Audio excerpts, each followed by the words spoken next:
But the story nobody else is telling you, some scientists believe inhumane factory farming of pigs helped cause the outbreak. When thousands of animals are overcrowded together in these cramped, filthy football field-sized sheds to lie nose to nose in their own waste, it's a veritable breeding ground for disease, really the perfect storm environment for the emergence and spread of these new diseases. Modern factory farms have created a perfect storm environment for powerful viruses. All through history, viruses have mutated, and sometimes they've taken nasty forms that scathe through the human population.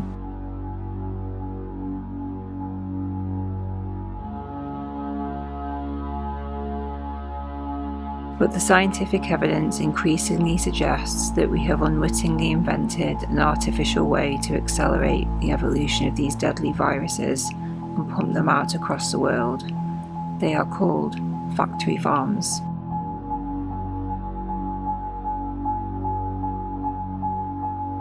So let's compare two types of farms. The farms from the old days where one would have maybe 20 pigs roaming the land. So what would happen if a virus developed in one of the pigs? At every stage, the virus would meet stiff resistance from the pigs' immune systems. They were living in fresh air, on the diet they evolved with, and without any stress, so they had a robust ability to fight back. If the virus did take hold, it would travel only as far as a sick pig could walk.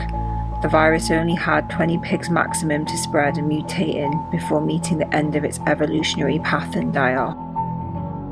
It had little opportunity to fan out across a large population of pigs or evolve a strain that could be transmitted to humans. Now compare this to what happens when a virus evolves in a modern factory farm. In most swine farms today, 6,000 pigs are crammed snout to snout in tiny cages where they can barely move and are fed for life on artificial pulp while living on top of cesspools of their own stale feces. Instead of having just 20 pigs to experiment and evolve in, the virus now has a pool of thousands. Constantly infecting and reinfecting each other, the virus can combine and recombine again and again.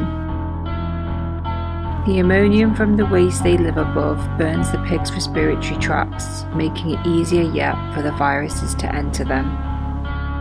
Better still, the pigs' immune systems are in free fall. They are stressed, depressed, and permanently in panic, making them far easier to infect. There is no fresh air or sunlight to bolster their natural powers of resistance. They live in air thick with viral loads, and they are exposed every time they breathe in.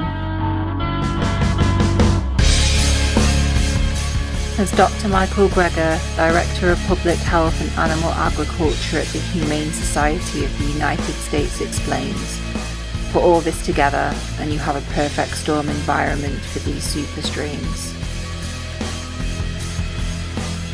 If you wanted to create global pandemics, you'd build as many of these factory farms as possible.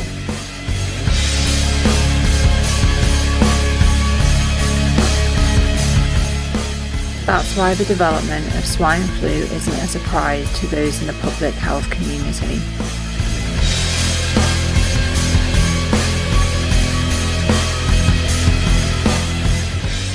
In 2003, the American Public Health Association, the oldest and largest in the world, called for a moratorium of factory farming because they saw something like this would happen. It may take something as serious as a pandemic to make us realise the real cost of factory farming. Dr. Ellen Silbergeld is a professor of environmental health sciences at Johns Hopkins University and has said that there is very much a link from factory farms to the new, more powerful strains of flu we are experiencing.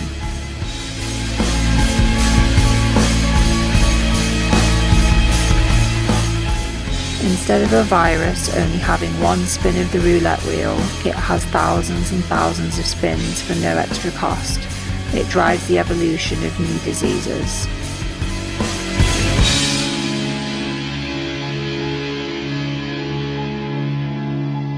Center for Computational Biology at Columbia University has studied the H1N1 swine flu virus and now believes that it is not a new emergence of a triple human swine bird flu virus.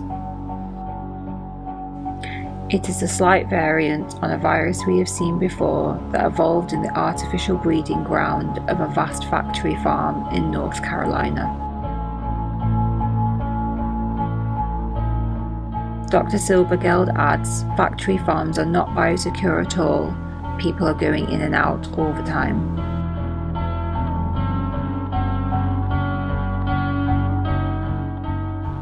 It's no coincidence that we have seen sudden surges of new viruses in the past decade at precisely the moment when factory farming has intensified so dramatically.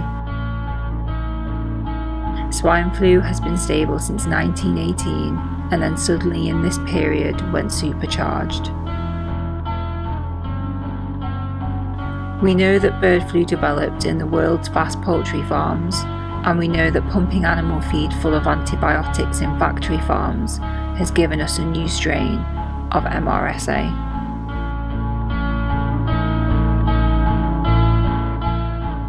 It's a simple, horrible process. The only way to keep animals alive in such conditions is to pump their feed full of antibiotics.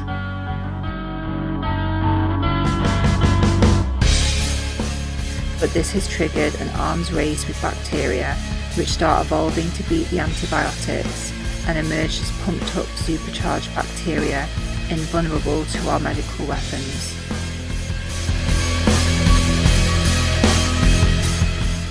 This system gave birth to a new kind of MRSA that now makes up 20% of all human infections with the virus.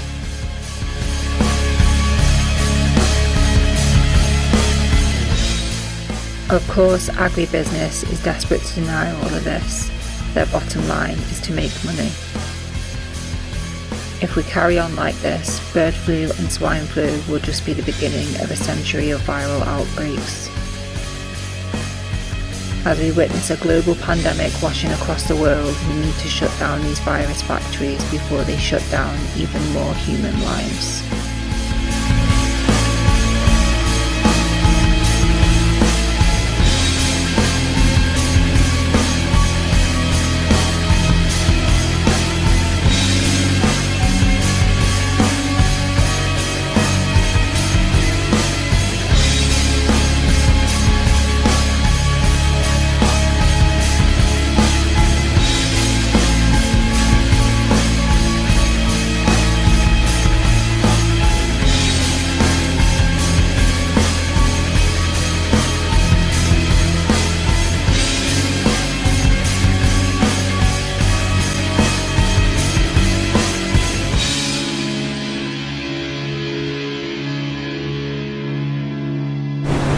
Watching this and picks up on this story because this is the underlying story that nobody seems to talk about. Please come back again soon. Cops in the Kaylee Cummings case reportedly ruling a stranger